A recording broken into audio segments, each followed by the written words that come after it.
আসসালামু আলাইকুম everyone, welcome to my another blog.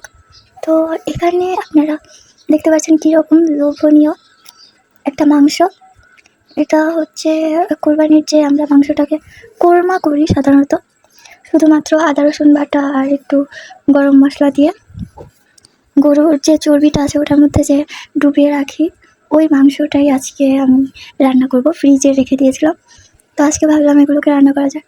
তো প্রথমেই আমি এখানে একটু তেল, পেঁয়াজ, কাঁচামরিচ, লবণ, আদা রসুন বাটা, গরম মশলা বাটা এগুলোই দিয়ে দিয়েছি এখানে। তো দেখতে থাকো। ফার্স্ট টাইম পেঁয়াজটাকে ভালোভাবে একটু নাড়াচাড়া করে এগুলোর মধ্যে একটু লবণ দিয়ে তারপর এখানে আমি দিয়ে দেবো আদা রসুন বাটা। তো লবণ দেওয়ার পরই দেখো পেঁয়াজগুলো একদম অল্প হয়ে যাবে, কারণ এগুলোকে একটু ভাজা করে নিতে হবে, তাহলে মাংসটার থেকে স্মেলটা ভালো আসবে। পেঁয়াজটা যত বেশি ভাজা ভাজা হবে তত বেশি মজা হবে মাংসটা। তো এখানে দেখতেই পাচ্ছ পেঁয়াজটা কিন্তু অনেকটা এরকম কালারে চলে আসছে। এখন আমি এটার মধ্যে আদা রসুন বাটা, তারপর দারচিনি, এলাচ, তেজপাতা এগুলো সব মিক্স করে যে মশলাটা হয় গরম মশলা, ওইটাকে আমি বেটে নিয়েছি। তো এটা আসলে আমার আম্মা রান্না করতে আছে, আমি রান্না করছি না। এখানে দেখতে পাচ্ছ আমি 2 টেবিল চামচের মতো আদা রসুন বাটা দিয়েছি। তারপর এখানে এখন আমি দিয়ে দেবো গরম মশলা বাটাটা। এখানে গরম মশলার মধ্যে ছিল দারচিনি, এলাচ, জিরা, তেজপাতা, লং, তারপর স্টার মশলা এগুলো ছিল, দেখতে পাচ্ছ।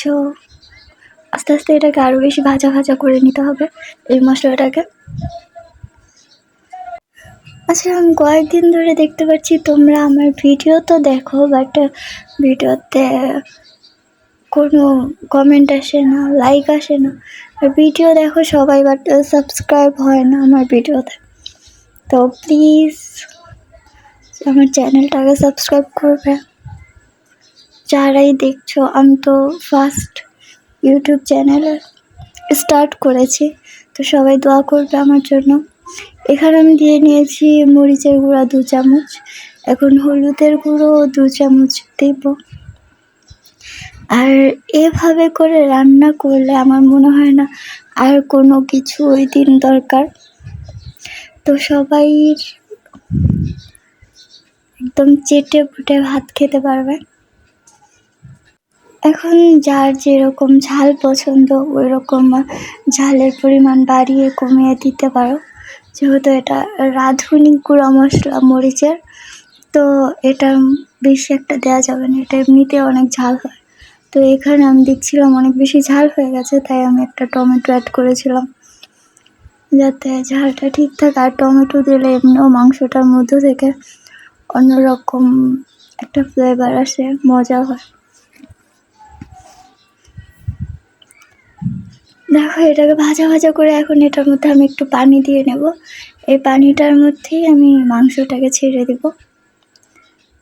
এই পানিটাকে, কারণ মাংসটা তো অনেক দিনের, তো এটা চর্বির মধ্যে ডুবানো ছিল, এটা শক্ত শক্ত হয়ে গেছে।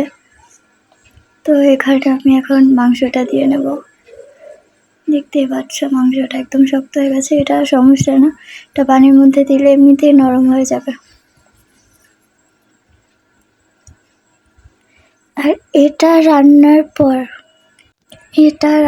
পর তুমি যতবার এটাকে আর কি চুলায় গরম করবে ততবার এটার থেকে বেশি স্মেল বের হবে মাংসের, আর তত বেশি মজা হবে। যতবার গরম করবে তত বেশি মজা হবে।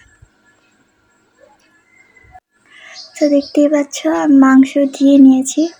এখন আমি এটার নিচে লেগে গিয়েছিল এই কড়াইটার মধ্যে, তো এটা পুড়ে যাচ্ছিল, আমি খেয়াল করতে পারিনি। তো তারপর আমি কড়াইটা পাল্টে নিয়েছি, ওইটার মধ্যে রান্না করেছি। যদি কখনো তোমাদেরও এরকম হয় যে নিচে লেগে যায়, তাহলে ওই কড়াইতেই রান্না করার কোনো দরকার নেই, তুমি অন্য একটার মধ্যে দিয়ে দেবে সাথে সাথে। কারণ আমি আরেকটু পানি দিয়ে আর নিচের যে পোড়া অংশগুলো ওগুলো কখনোই তুলবে না, তুললেই তোমার জিনিস একদম শেষ। তারপর আমি একদম পানিটাকে শুকিয়ে এরকম করে নিয়েছি, ব্যাস হয়ে গেছে আমার মাংস রান্না।